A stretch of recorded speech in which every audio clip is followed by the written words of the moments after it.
Could any of these cases stop him from becoming president legally? The answer is no. There are very limited number of requirements for being president of the United States. And there's nothing in the United States Constitution or any statute that bars somebody from being president, even if they're a convicted felon. So even if Trump were to go to trial, be convicted, in fact, even sentenced to prison, that wouldn't legally stop him from becoming president if he wins the election in November through, winning a majority electoral college. That may seem shocking to folks around the world. It seems pretty shocking over here.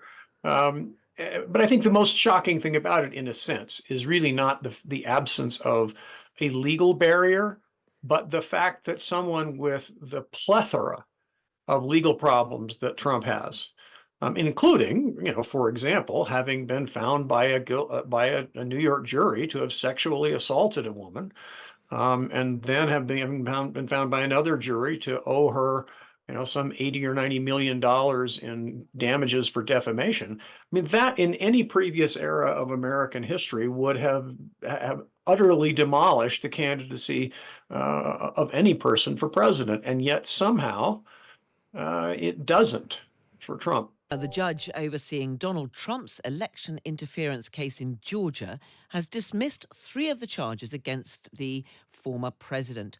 Judge Scott McAfee wrote in an order today that a total of 6 charges on the indictment must be quashed. 3 of them applied to Trump, who became the Republican nominee last night.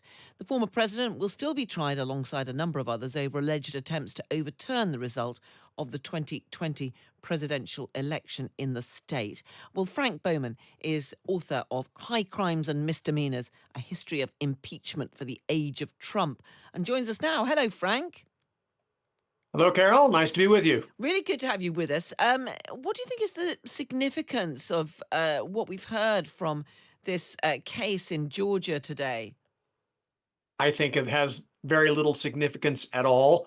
The judge has dismissed 3 specific counts on the ground of essentially insufficient specificity, according to the judge. And the judge expressly said that if the DA wants to come back and refile these counts with more specificity, she could.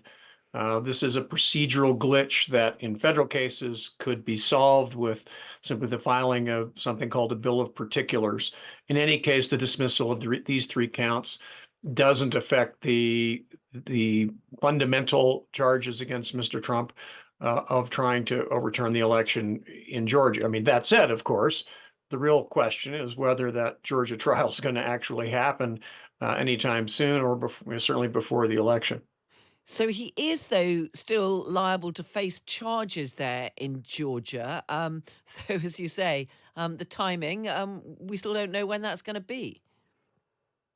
That's certainly true. And unfortunately, if one is eager to see Mr. Trump go to trial on these charges before the election, unfortunately,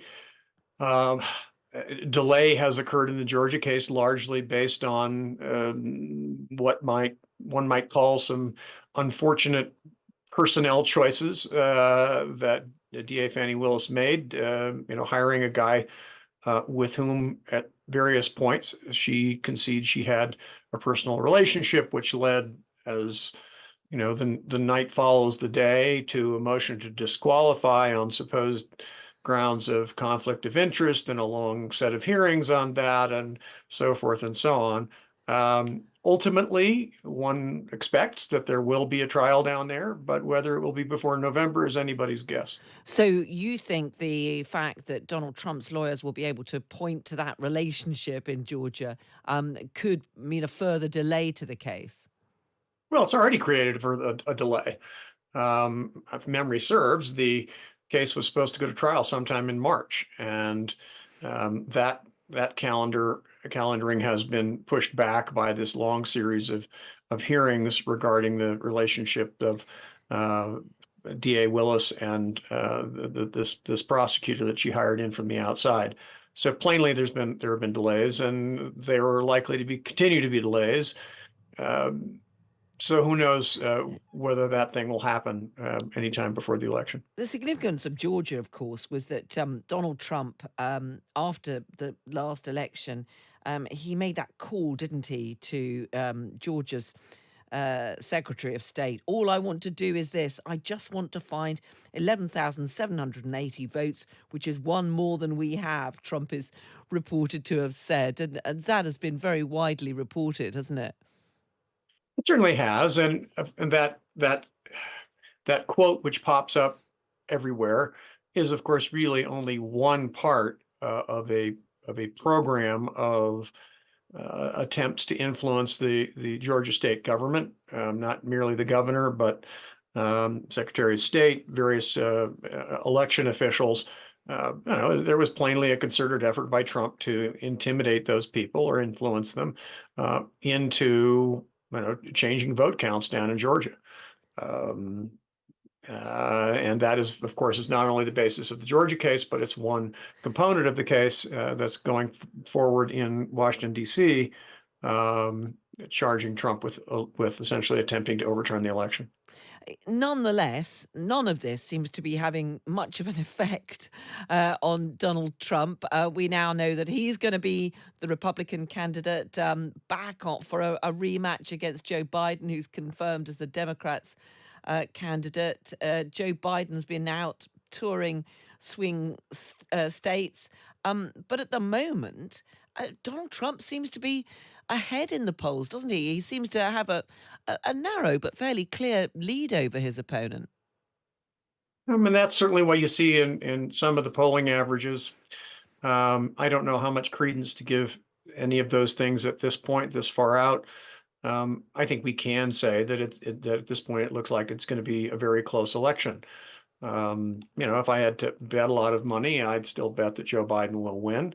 But I think there is, a quite substantial chance that Trump might do so, which, given everything we know about him, given his performance as president, given his effort to overturn the election, given his, in many ways, increasingly autocratic, and his critics would say even deranged comments about how he would conduct himself as president, it is at a minimum concerning that so significant a portion of the American voting population considers him to be a serious candidate.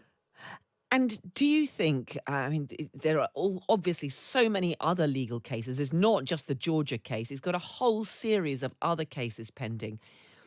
Are any of them likely, or even could any of them still stop him becoming president if that's the way the election went? If you mean, could any of these cases stop him from becoming president legally, the answer is no. There are very limited number of requirements for being president of the United States. And there's nothing in the United States Constitution or any statute that bars somebody from being president, even if they're a convicted felon. So even if Trump were to go to trial, be convicted, in fact, even sentenced to prison, that wouldn't legally stop him from becoming president if he wins the election in November through, winning a majority electoral college. That may seem shocking to folks around the world. It seems pretty shocking over here.